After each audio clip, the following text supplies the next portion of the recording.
구독과 좋아요 많이 눌러주세요. 방장에게 큰 힘이 됩니다. 안녕하세요, 홀릭입니다. 오늘은 2021년 7월 8일 목요일이고 7월 월간 옵션 만기일입니다. 오늘도 항상 하던 것처럼 장마간 시간 함께 지켜보도록 하겠습니다. 오늘은 옵션 만기일인데다가 원웨이 흐름이 발생한 날입니다. 원웨이는 상승이 되었든 하락이 되었든 시장이 한쪽으로만 계속 흘러가기 때문에 반대 방향으로 대응하시는 분들께는 손실 금액을 크게 안겨주게 되고 수익이 나게 되더라도 제대로 먹지 못하는 경우가 많습니다. 왜 수익이 나도 제대로 못 먹게 되냐 하면 진입할 기회를 제대로 주지 않거나 계단식 흐름으로 중간에 멈출 때에 털리는 경우가 많기 때문입니다. 많은 분들께서 아쉬워하시는 것이 원웨이 때 방향을 잘 봤는데도 전체 흐름의 5분의 1 또는 3분의 1 정도밖에 못 먹는 것입니다. 그 이유는 원웨이가 나오기 전까지 시장이 박스권이나 행보를 많이 만들면서 시장이 얼마 못 움직인다는 뉘앙스를 풍겼고 그에 대한 학습 효과가 있었기 때문입니다. 어차피 하루에 2, 3포인트밖에 움직이지 않는다는 것을 이 1, 2주일 정도 겪다 보면 어느 정도 수익이 발생했을 때 챙기려고 하는 거죠. 최근 시장 흐름도 그랬고요. 평상시에 원웨이가 나와도 변동이 커져서 위험한데 만기일에 원웨이가 발생하게 되면 더 큰 변동이 발생하게 됩니다. 만기일에 원웨이가 발생하는 일은 드물지만 한번 나오게 되면 끝이 어디인지 가늠하기가 어렵게 움직입니다. 오늘도 12시부터 2시 10분까지는 저가 부근에서 횡보하는 모습이었는데 결국은 하방 슈팅을 또다시 만들어냈죠. 이렇게 바닥 다지기를 하는 것처럼 보이다가도 또 슈팅을 만들고 회복하는 척 하다가도 다시 추가 흐름을 만들어내면서 사람들을 괴롭힙니다. 평소와 다른 점을 꼽아본다면 첫 번째로 장시작 때에 원웨이인지 아닌지 굉장히 헷갈리게 만든다는 것입니다.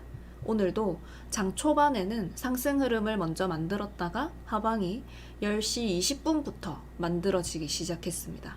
초반 흐름은 외국인들의 수급 상황 또는 프로그램 매매 순매수 같은 것을 보이다가 어느 순간 하방을 만들어내기 시작했는데 지나고 나서 봐야 원웨이였음을 알 수 있게끔 만들어 버립니다. 그리고 두 번째로는 만기가 아닌 다른 날의 원웨이보다 훨씬 더 큰 변동을 만들어내요. 그러다 보니 손실이 나는 금액도 자연스럽게 커져 버리는데요. 오늘 원웨이는 6포인트가량 만들어졌고 최근 국내 시장 장중 흐름의 3배 정도 변동을 만들게 됐습니다.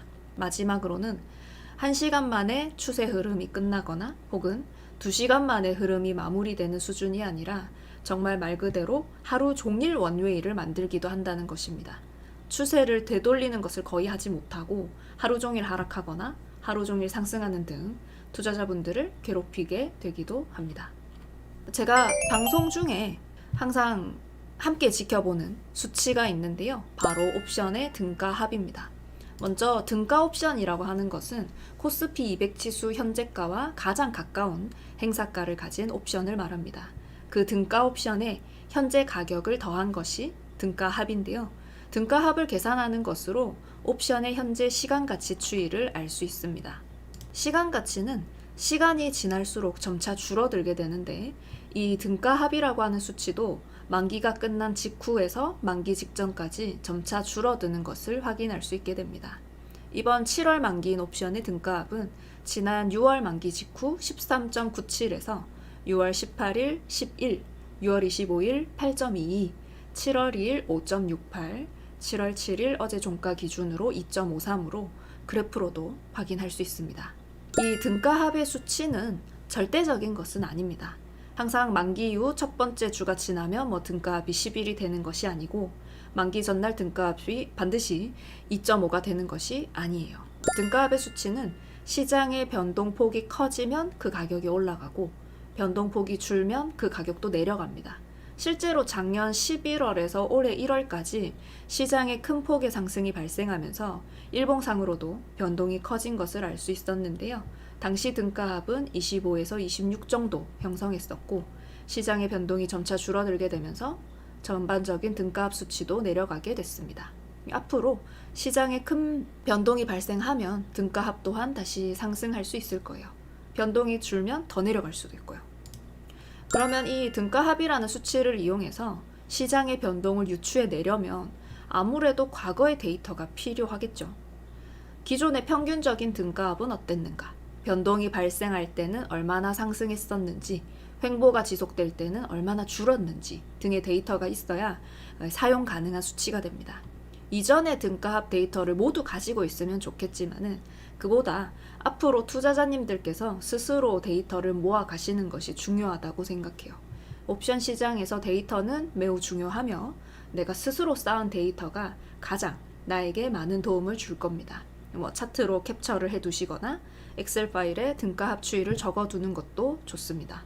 꾸준하게 데이터를 모아가는 것이 중요하며 저처럼 영상으로 만들어 두는 것도 괜찮을 것 같습니다. 이제 오후 3시 33분 됐습니다. 2021년 7월 8일 목요일 코스피 200 지수 종가는 432.63입니다. 432.63. 432.5 콜옵션이 0.13에 결제되고요. 435 풋옵션 2.37에 결제가 됩니다. 오늘 시장에 하방 원웨이가 나오면서 고생하신 분들도 많이 계실 텐데요. 정말 고생 많으셨습니다. 오후 시간 푹 쉬시고 다음 월물도 성공 투자하시기를 바랍니다. 항상 감사합니다.